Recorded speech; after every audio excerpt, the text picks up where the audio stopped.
क्रांतिकारी खुदीराम का जन्म 3 दिसंबर 1889 को पश्चिम बंगाल के मिदनापुर जिले के हबीबपुर गांव में हुआ था। खुदीराम के पिता का नाम त्रिलोक्यनाथ बोस था। माता का नाम लक्ष्मी प्रिया देवी था। बाल अवस्था से ही खुदीराम के मन में देश को आजाद कराने की लगन लगी थी। 9वीं कक्षा के बाद पढ़ाई को छोड़कर स्वदेशी आंदोलन में कूद पड़े थे क्रांतिकारी खुदीराम बोस।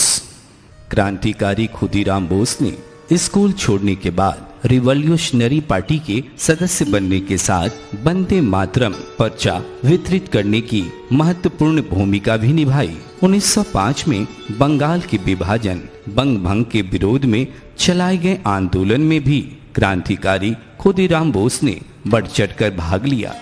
क्रांतिकारी खुदीराम बोस ने सन 1906 में मिदनापुर के एक औद्योगिक तथा कृषि प्रदर्शनी में लगी हुई थी। इस प्रदर्शनी को देखने के लिए आसपास के प्रांतों से सैकड़ों लोग आने लगे। बंगाल के एक क्रांतिकारी सत्येंद्र नाथ द्वारा लिखे सोनार बांग्ला नामक ज्वलंत पत्र की प्रतियां खुदीराम ने इस प्रदर्शनी में बांटी।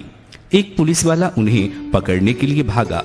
तब खुदीराम ने इस सिपाही के मुंह पर जोरदार घूंसा मारा और शेष पत्रक बगल में दबाकर भाग गए। इस प्रकरण में राजद्रोह के आरोप में उस समय की हुकूमत ने उन पर अभियोग चलाया, परंतु गवाही न मिलने से खुदीराम निर्दोष साबित हुए और यह छूट गए। 6 दिसंबर 1907 को खुदीराम ने नारायणगढ़ रेलवे स्टेशन पर बंगाल के गवर्नर की विशेष ट्रेन पर हमला किया, परंतु गवर्नर बच गए। सन 1908 में इन्होंने 2 अंग्रेज अधिकारी वाटसन और पैम्फाइलट फुलर पर बम से हमला किया, लेकिन ये भी बच निकले थे। मिदनापुर में युगांतर नामक क्रांतिकारी की एक गुप्त संस्था थी, जिसके माध्यम से खुदीराम क्रांति कार्य में पहले से ही जुड़ चुके थे। 1905 में लॉर्ड कर्जन ने जब बंगाल का विभाजन किया तो उसके विरोध में सड़कों पर उतरे अनेक भारतीयों को उस समय के कलकत्ता के मजिस्ट्रेट किंग्सफोर्ड ने क्रूर दंड दिया। अन्य मामलों में भी उसने क्रांतिकारियों को बहुत कष्ट दिया था। इसके परिणाम स्वरूप किंग्सफोर्ड को पदोन्नति देकर मुजफ्फरपुर में सत्र न्यायाधीश के पद पर भेजा। युगांतर समिति की एक गुप्त बैठक में किंग्सफोर्ड को मारने का निश्चय हुआ। इस कार्य हेतु खुदीराम तथा प्रफुल्ल चाकी का चयन किया गया था। खुदीराम को एक बम और पिस्तौल दी गई। प्रफुल्ल को भी एक पिस्तौल दी गई। मुजफ्फरपुर आने पर इन दोनों ने सबसे पहले किंग्सफोर्ड के बंगले की निगरानी की और कार्यालय जाकर भी इन लोगों ने पूरी तहकीकात की।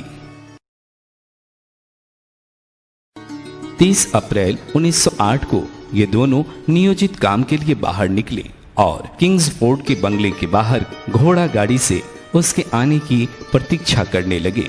बंगले की निगरानी हेतु वहां मौजूद पुलिस के गुप्तचरों ने उन्हें हटाना चाहा, परंतु ये दोनों उन्हें योग्य उत्तर देकर वहीं रुके रहे। रात करीब 8:30 बजे के आसपास किंग्सफोर्ड की बग्घी सामान दिखने वाली गाड़ी आते देखकर खुदीराम गाड़ी के पीछे भागने लगे। रास्ते में बहुत ही अंधेरा था। गाड़ी किंग्सफोर्ड के बंगले के सामने आते ही खुदीराम ने आगे वाली बग्घी पर निशाना लगाकर जोर से बम फेंका। हिंदुस्तान में इस पहले बम विस्फोट की आवाज रात 3 मील तक सुनाई दी और कुछ दिनों बाद इस बम की आवाज इंग्लैंड तथा यूरोप में भी सुनाई गई। वहां जब इस घटना की खबर पहुंची तो तहलका मच गया। यूं तो खुदीराम ने किंग्सफोर्ड की गाड़ी समझकर बम फेंका था, परंतु उस दिन थोड़ी देर बाद क्लब से बाहर आने के कारण बच गया और संयोग से इस बम में 2 यूरोपियन महिला को अपना प्राण गंवाना पड़ा। खुदीराम तथा प्रफुल्ल कुमार दोनों ही रातों रात नंगे पैर भागते हुए कई मील दूर जाने के पश्चात पूसा रेलवे स्टेशन पर जाकर विश्राम किया। अंग्रेज पुलिस उनके पीछे लग गई थी और पूसा रेलवे स्टेशन पर उन्हें घेर लिया। प्रफुल्ल चाकी को पुलिस पकड़ने गई। तब उन्होंने स्वयं पर गोली चलाकर अपने प्राण को देश के लिए न्यौछावर कर दिया और वहीं शहीद हो गए। खुदीराम बोस को पुलिस ने गिरफ्तार कर लिया।